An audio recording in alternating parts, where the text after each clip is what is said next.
এখন আমি পুরিও তফসির বাদ দিয়া সুতা ধরার জন্য নাটক শুরু করতে আমার ভাই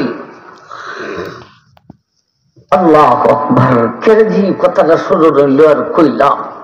আল্লাহ ভালো জানে নাকি মইরা হয়েছে মুখে বেশি দিন নাই নাকি খুদাই ভালো জানে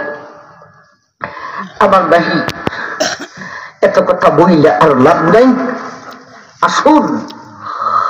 কেউ ভাবতে পারে যে তাই ফখর করতেছেন তাই তফসির করুন আল্লাহ সুবহানাল্লাহ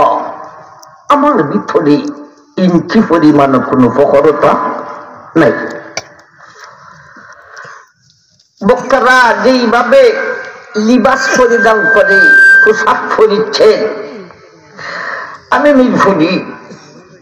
এই লঙ্গি আছে বিমানে উঠলেও লঙ্গি হিন্দি উঠে আমি আমার সাধারণ থালে আসি একেবারে